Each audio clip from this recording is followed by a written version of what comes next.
Good evening, everybody. Yes, a little talk about Edwardian Eastbourne. And poor old Edward VII, he wasn't around for that long on the throne, 1901 to 1910.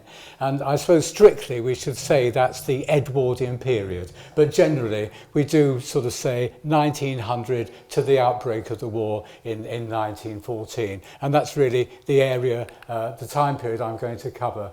And the new century, the new 1900s, a decade of big hats and big hair for the ladies and stiff collars and waistcoats for the gentlemen, introduction of aviation, the horseless carriages, the motor car, and of course motor buses. Cinema comes to town, 1906. Electricity in the home, now electricity 20 years old or whatever, but being used extensively on a domestic basis didn't really start until the 1900s, and of course typewriters and sewing machines.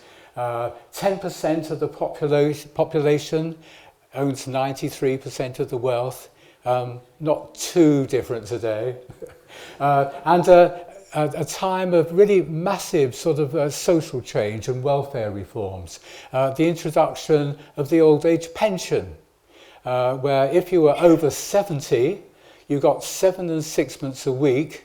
If you were not an alien, you hadn't been to prison or the workhouse, and you weren't a drunkard. So those were the qualifications.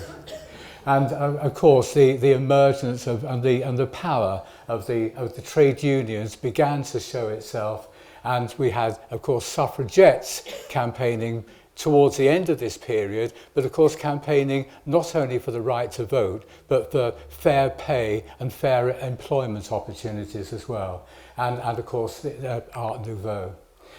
This is 1900, and this is a picture taken from round about where Barclays Bank is now, and these are the troops marching off to the Boer War. And these are the chaps who were building the lighthouse, the lovely new lighthouse. And I do wonder, you see the two ladies in the picture there, they must have tramped one hell of a way to get in that photograph. And we've got the lovely Old Lewis Bank, the Barclays Bank, which of course was there until the 1940s.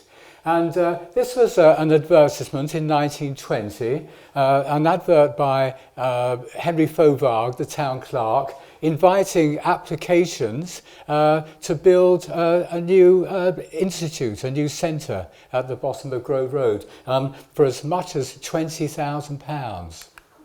And that was the result. Opened in 1905. Absolutely tremendous building, and really sort of typical of the, I suppose, Edwardian pride of the time. And opened by the Duchess of Devonshire. And here's a colourised picture of the entrance hall. And you can sort of see, really, you did get a lot for £20,000 in those days. And quite a few sort of pictures, because this was the time when photographers in Eastbourne seemed to be at their best. There are no end of really good quality images of the town, and I've tried to use some of them. This is Cornfield Terrace with the trees in the middle of the road. I think that's fantastic. And of course that's Carlisle Road with the swimming bars over on the right hand side. And St John's Road. Now notice all the tree planting. All of these streets, all of these avenues have extensive tree planting from the outset. Ditto with Chesterfield Road in Meads. And this is the top of Terminus Road, or Victoria Place as it was at the time, with your back to the sea. And I'm sure you know that lovely terrace on the right hand side, but on the left hand side there are nothing other than 3 very large villas. And the wonderful boulevard of Devonshire Place, 80 feet wide from one side to the other. And a similar boulevard, of course, the avenue as well. The streets really were quite grand. And I'm sure you recognise this, the bottom of South Street with the Princess Alice tree on the right-hand side. So this is from the Eastbourne Guide in 1905. Inhabiting the various villas in Terrace and Square is a large population of the leisured class whose gentility is founded on family connections or sufficient private means.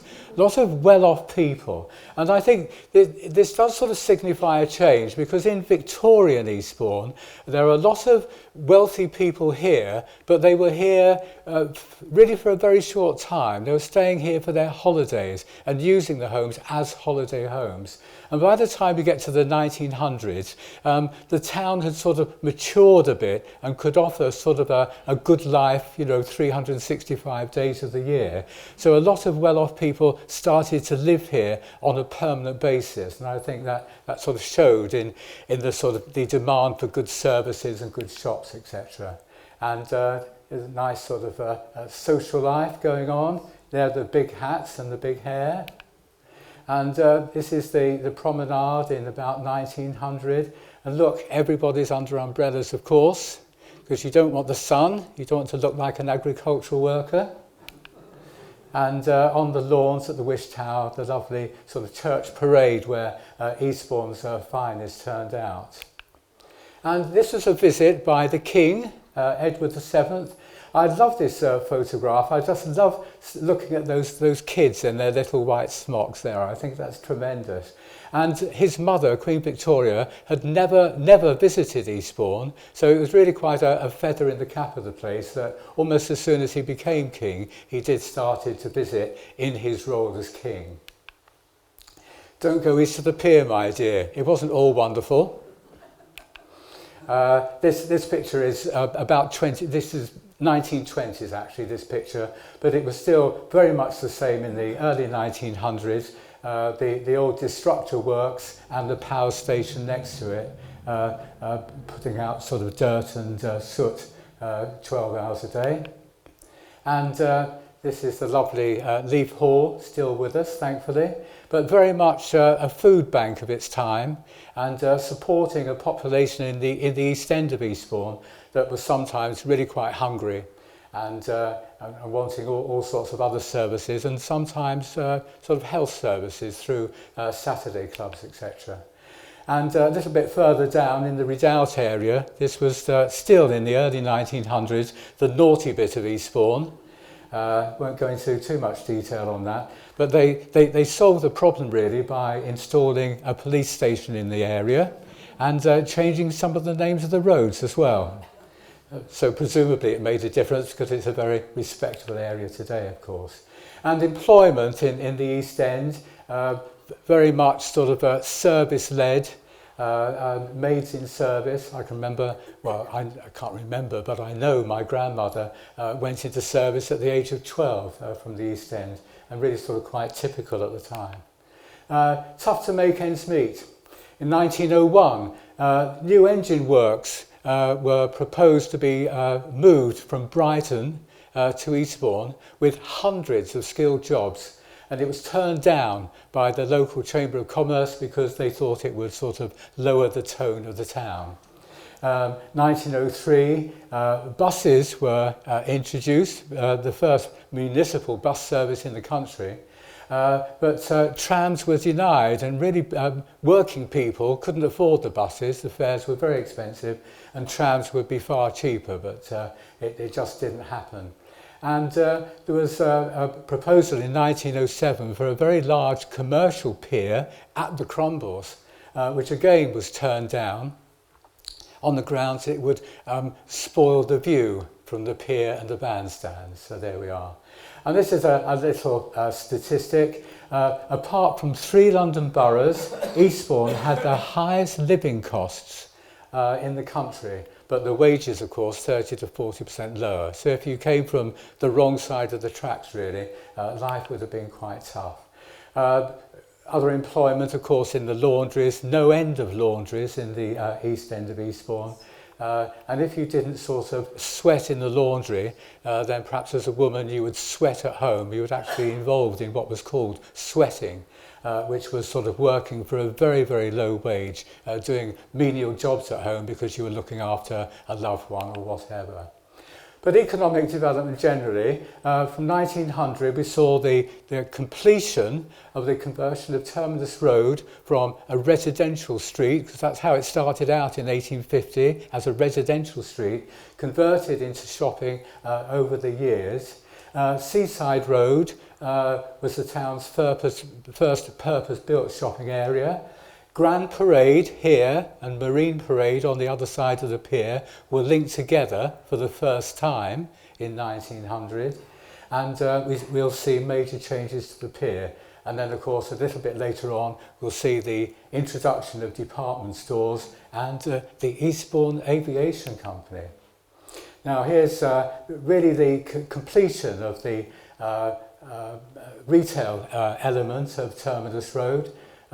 This is the size of my favourite shop where I do all my Christmas shopping, Poundland. And this is Seaside Road, as I said, the first entirely purpose-built shopping street in Eastbourne. And of course still substantially like that today.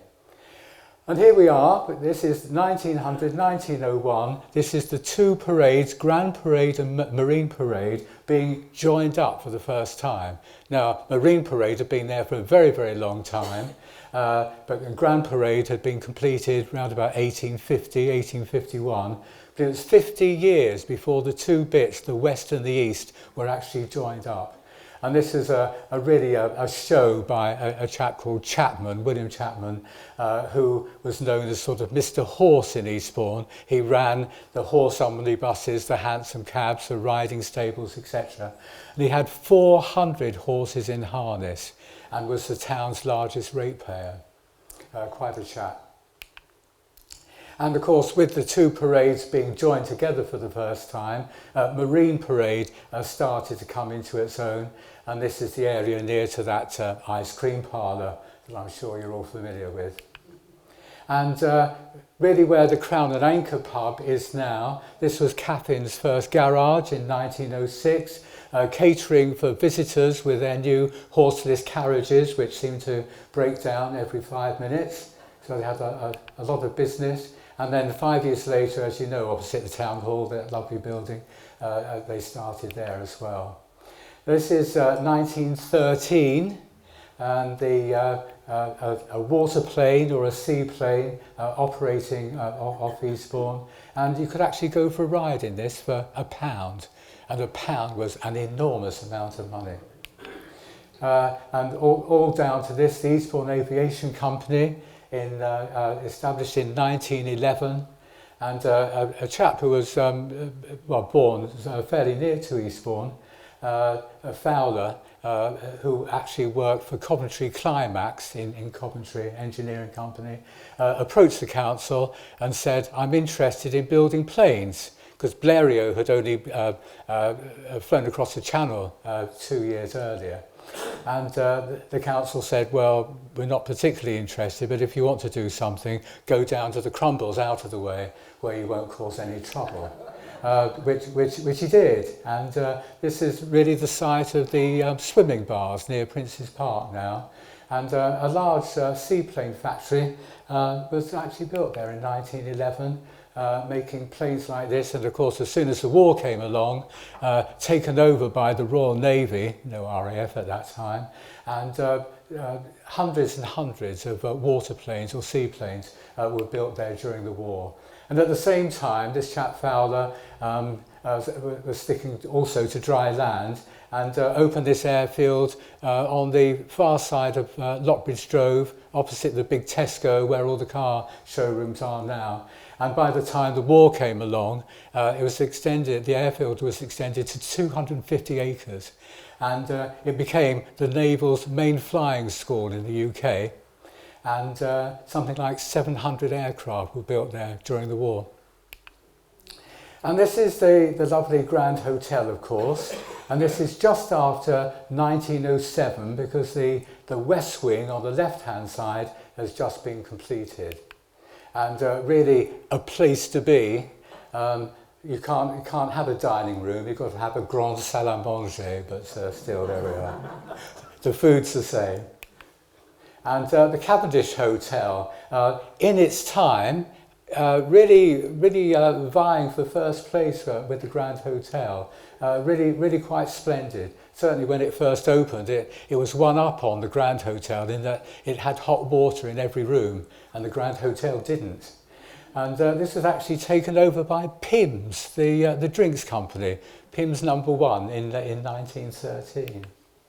And this is the Chatsworth just down the road. This was built in 1875 as 3 back-to-back houses, probably the most expensive back-to-backs in the land, I should think, and converted into a hotel in 1905, so right in the middle of this period. And of course we must mention the Winter Garden, certainly going very strong by this time, 25, 30 years old, with its own orchestra. It's all part of the prestige of Eastbourne to have its own municipal orchestra. And of course, in the lovely gardens outside by the India Pavilion, this is where the Congress is now, people taking tea. And of course, don't forget the tennis, 1904, always a tradition of tennis at Eastbourne, the local tennis club being the 2nd oldest in the country after Wimbledon.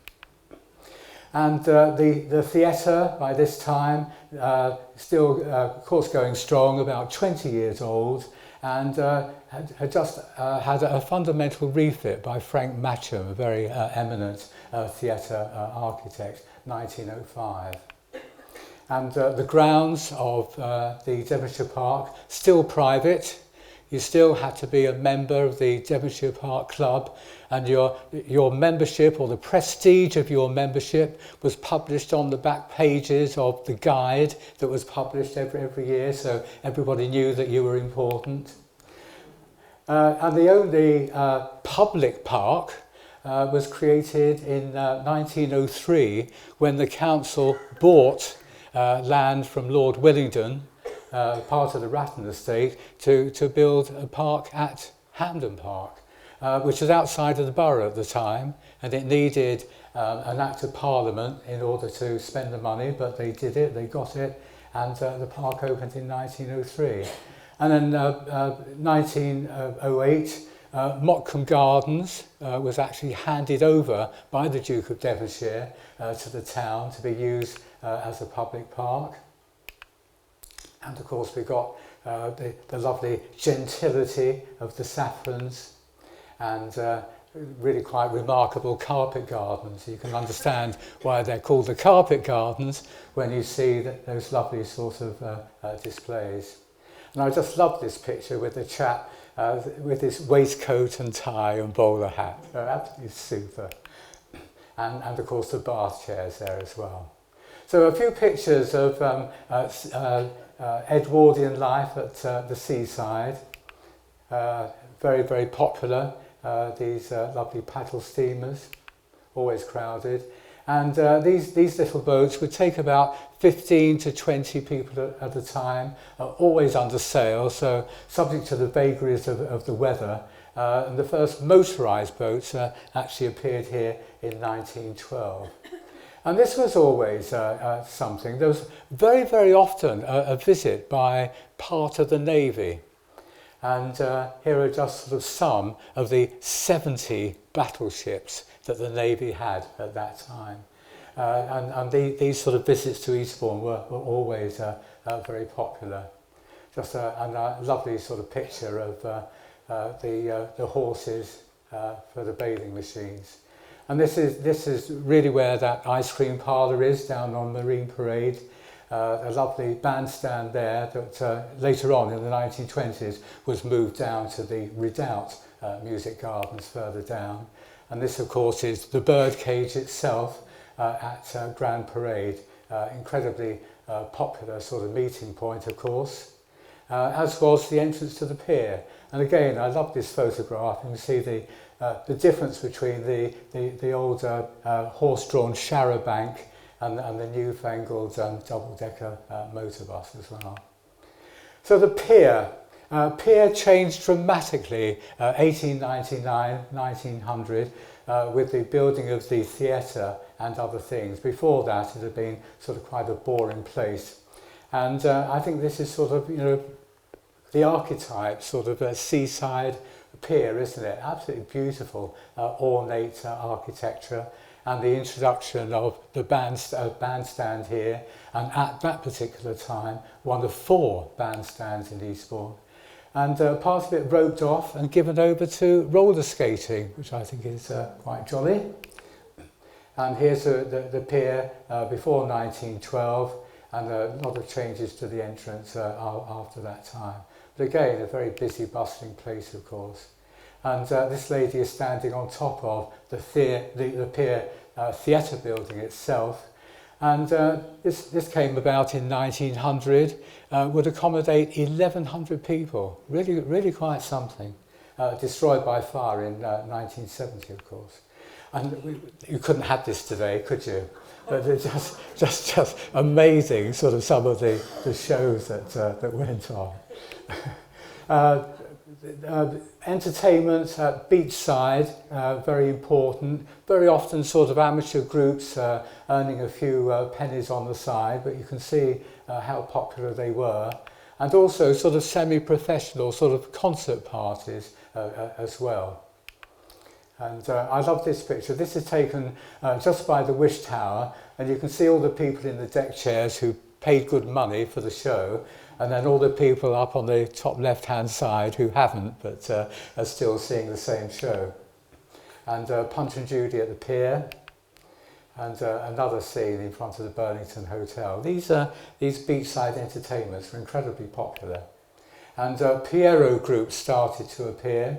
This picture is taken from 1914, and unusually a woman in a Piero group for this time.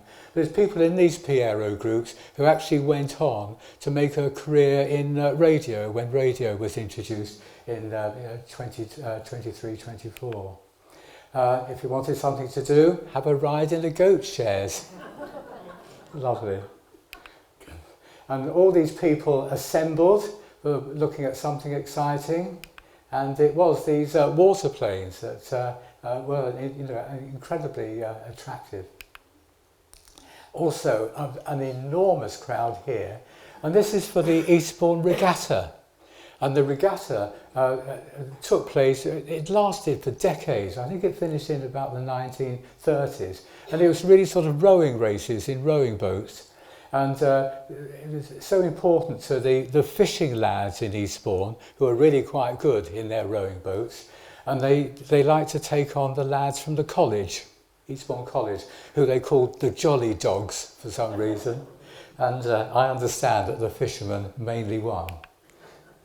Now this was really the forerunner of the Eastbourne Carnival, the Eastbourne Parade of Flowers.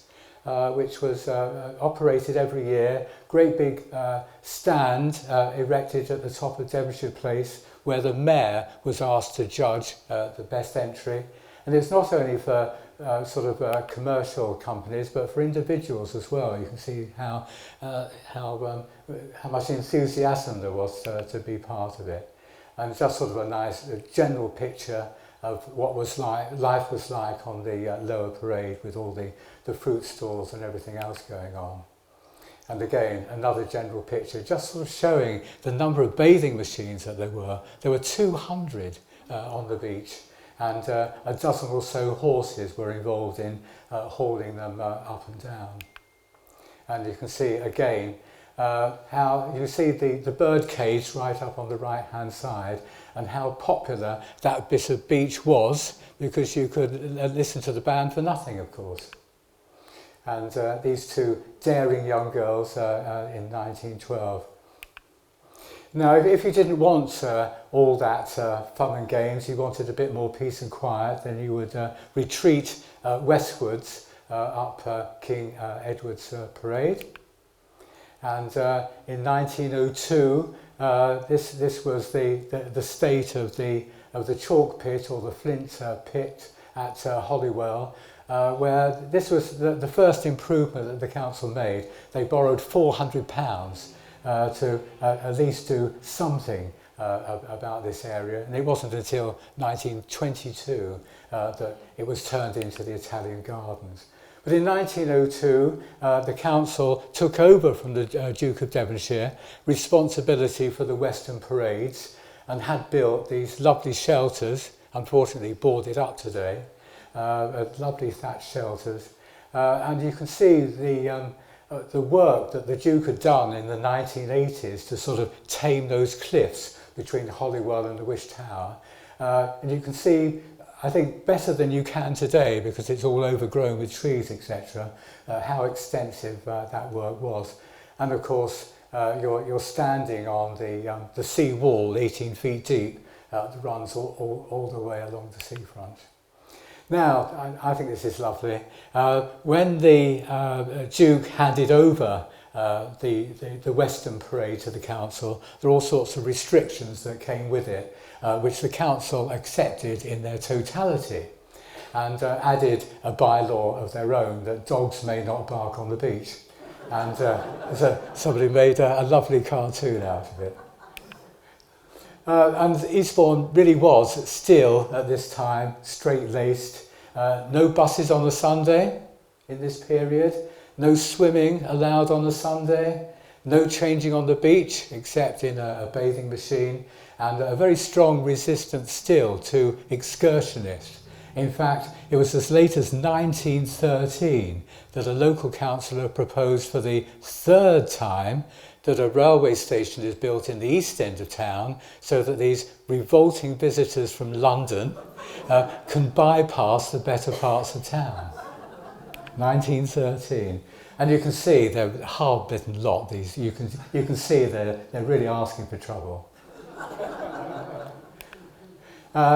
This was things began to change in 1904. With adverts like this, with a train service direct from Liverpool and Manchester through London without changing, with a restaurant car to Brighton and Eastbourne, running 6 days a week. Wish we had that now. And so, you know, as I say, things did start to change a little bit. This is actually from a 1912 guidebook. Also in 1912, we saw the development of this building, the GPO, the General Post Office, just up from the station. And for the first time, parcels and letters and telegrams were all consolidated in one building. And also the telephone service nationally was nationalised in 1912, but didn't move here until 10 years later. And I think you recognise that terrace opposite, which was all occupied by coal merchants, all of whom had substantial yards at the back around the station area.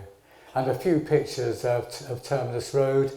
You see on the left-hand side, no shops yet along that facade of the station. That's the old station yard. And this is a nice look down Terminus Road. You can see the lovely horse omnibus before they were replaced by the motors. And of course, this is one of the first motor buses. And as I've said previously, Eastbourne had the first municipal motor bus service in the world, apparently. This is looking at Terminus Road from Banker's Corner, looking up towards the station. Lovely tree-lined road. And this is Banker's Corner itself. And you're looking at where the HSBC Bank is now, at Plummer Roddis, a major department store, one of 4 or 5 major stores in the town. And looking the other way, down towards Marks and Spencer's. And again, this is where the other part of Banker's Corner is. And this was built in 1913, the current HSBC Bank. And a lovely picture of the inside. You can sort of almost feel the atmosphere there, and the chaps standing there in their starch collars. And I'm sure you know this building, Superdrug. And opposite there, again, I can't see any potholes there. That's quite good, isn't it? And this is standing outside what was Debenhams, looking across the road, and that property on the right-hand side between the trees in 1912 became Marks and Spencer's. And a part of a retail revolution, really, in that admission was free, which was licensed to go in and browse without necessarily buying something. And this was quite unusual at the time, and perhaps part of Marks and Spencer's early success. And not a knicker in sight, of course. It's all sort of hardware, there are no textiles or food at all. And then on the other side of the road, this is 1911, and this is, really department stores in Oxford Street were only 2 or 3 years old by this time, but they'd started to appear in affluent towns like Eastbourne, and F.J. Bobby and Co. was certainly somebody who invested heavily in sort of rebuilding, I suppose, an entire new store in Eastbourne. Very, very high end, and that lovely glass-domed restaurant was certainly the place to be. And this is on the corner where the Premier Inn is now, just looking down Terminus Road. And you can see in the foreground the newfangled electric lights have been installed. And this is just a little bit further up the road. This is Chapman's main office, that horse chap I mentioned earlier. Very, very important in Eastbourne. And looking sort of further up the road, and as I said previously, on that right-hand side, there were just sort of 3 very, very large holiday homes occupying that site. And they were of that sort of style. So this is really going back to Victorian times, where, as I say, a lot of very rich people stayed here for a fairly short period. And this is, of course, the bottom of Grove Road. The left-hand side there was built in by about 1885, and the right-hand side, leading up to the town hall, wasn't built until about 1901. But very quickly it had the reputation of being the Bond Street of Eastbourne, with all its furriers and jewellers and all the rest of it. Again, sort of testament to the wealth that was here. And I just love this picture. This is the inside of Bradford's Dairy, opposite what is the old police station now. Just a lovely sort of atmosphere to this, and you can see that, talking of Art Nouveau, I think on the left-hand side you can see that lovely Mucha drawing on the wall. And opposite that was Maison Flora of furriers and gowns and all the rest of it, and that sort of, as I say, testament to the money that there was around. And that is now the health centre, the Grove Road Health Centre, building still there. And a picture of South Street, and I put this on because you can see the contrast on the left-hand side between the old gas lamps and the new electricity lights. And again, in Seaside Road, this is 1906, you've got gas on the left and electricity on the right. And I just couldn't resist this, a lovely Maypole Dairy. Just you could almost feel the atmosphere of that. Super. This was a picture taken from the clock tower of the town hall, looking out towards what was to become Gildredge Park. So this is 1900, and there's nothing there. There's just cricketers. Of course, this was, given that the town had really been going for, a good sort of 50 years, the new town, the new resort of Eastbourne, this was quite interesting that this area was only developed in Edwardian times. And of course we've got the lovely Saffron's Road. Now sort of further up in Meads, a lot of the development had been completed by 1900. That lovely area on the right hand side of the picture, of course, is Helen Gardens, which at the time that this picture was taken was owned by the Grand Hotel, who wanted to build something on that site to complement the existing hotel. It never happened, of course.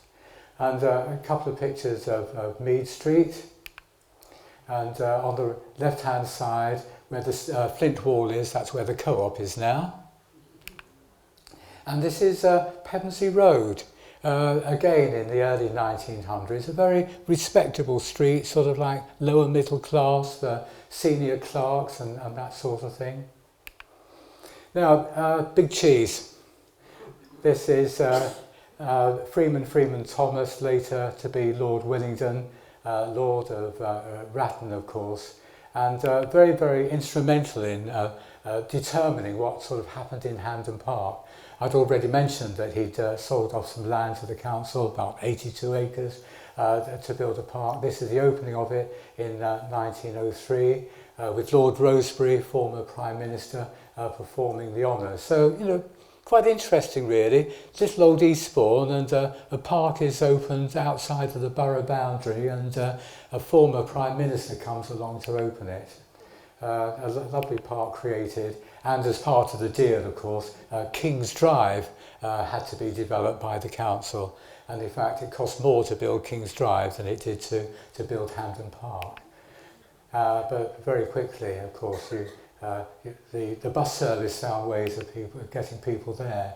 And really at 1900, Hampden Park as such didn't really exist. There was just a railway station called Willingdon Halt, and a laundry, and that was it. There's really nothing else there. But really over the next 10, 12 years, the whole sort of village of Hampden Park developed. Started being called Hampden Park in 1908, or Hampden Park for Willingdon. So there's an old station, direct services to London, so a nice little place for commuters. Its own little shopping parade built really very quickly. And this is 1908, and this is Lady Willingdon planting a tree really to commemorate the start of a scheme to have a garden city movement, very, very popular at the time nationally, for Hampden Park to be a garden city, to take people away from the mean terrace streets of Eastbourne, etc. It didn't quite work. It was a really sort of good experiment, but this is sort of Rosebery Avenue, named after that Prime Minister. But you know, by the time we get to 1910, 1911, a really quite fine Edwardian style village had sprung up very, very quickly. And I want to talk about the county borough of Eastbourne, because by the time we get to 1911, Eastbourne had almost sufficient population to become a county borough in its own right. And that was important because, as it says, you wave goodbye to the county council and you are your own master. You keep all the rates income, you can borrow more money because you're a county borough, you take control of all local services, and at the time it was electricity and buses and police and fire and everything. A lot of ambition for change and improvement, and of course the areas of Ratton and Hampden Park were actually added to the borough in 1911. So 1900 to 1910 was I think a time when a lot happened. We talked about the new electricity company owned by the council, the new bus service, that lovely technical institute and fire station they built in Grove Road. At long last, you had ratepayers paying for local education. Eastbourne and Winchester were the last places in the country where the ratepayers agreed to actually fund education. Hampden Park was added, Mottcombe Park and Gildredge opened. The Western parades were adopted, as I've said, from the Duke. Eastbourne took responsibility for the groins. You think, well, yes, how boring, but unless those groins are maintained, then Eastbourne gets a bit wet. And again, really boring, major sewer investment in the east end of town. If that hadn't have taken place, we probably wouldn't have had the Eastbourne that we have today. And in 1907, they promoted tourism off-season for the very first time. And this was the chap behind it all, Henry Fauvargue, who was town clerk in Eastbourne for 50 years, believe it or not, 1889 to 1939. And this chap really knew how to get things done and was a driving force. And this is a tree being planted in Gildredge Park to commemorate the new borough. And just a few shots of crowds of people, because these are quite interesting. This is Empire Day, 1909, crowds of people and loads of kids in the playground at St Mary's School in Old Town. And this was a common thing on Empire Day, and schools seemed to be centred on schools in the town, because of course at this time Empire Day was very, very important. The empire was important. Britain oversaw 63 dominions and colonies and protectorates, held sovereignty over a quarter of the world's population. This is remarkable, isn't it?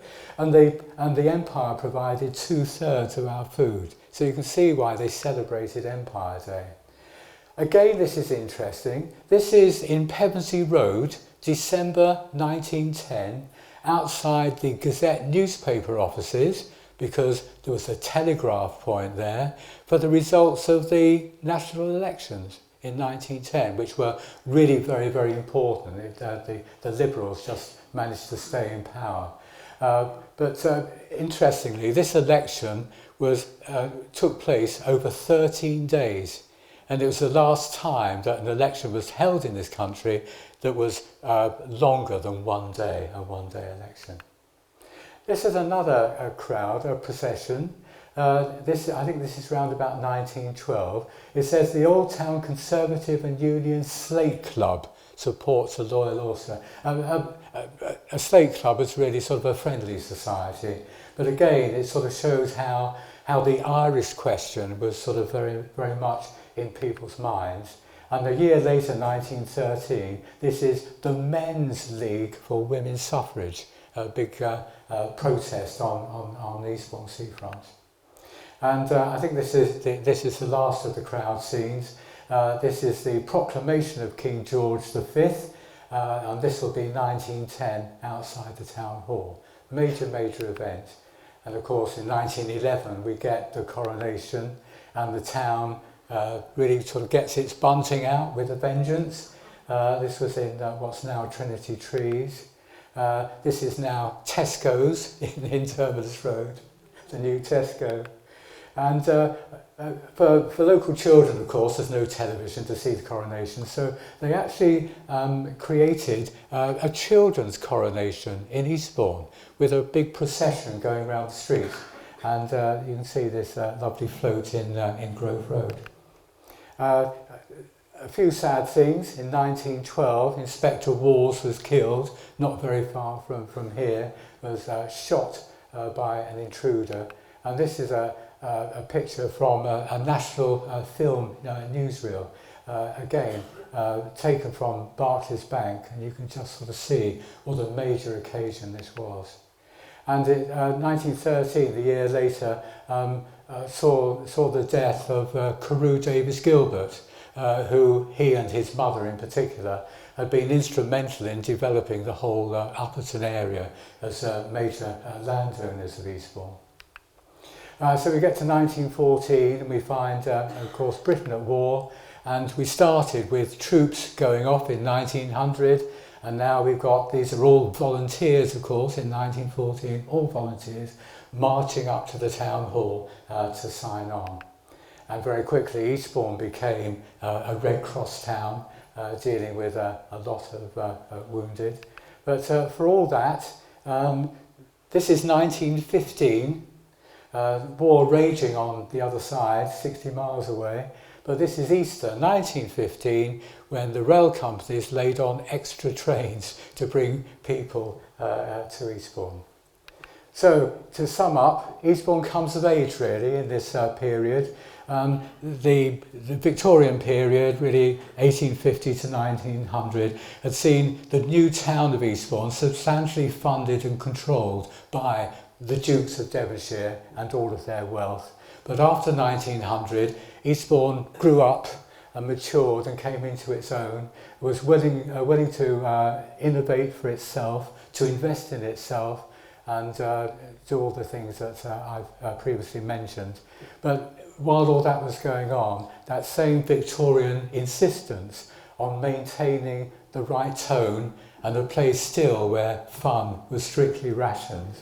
And these well-off residents now, as opposed to visitors, demanding high-end services.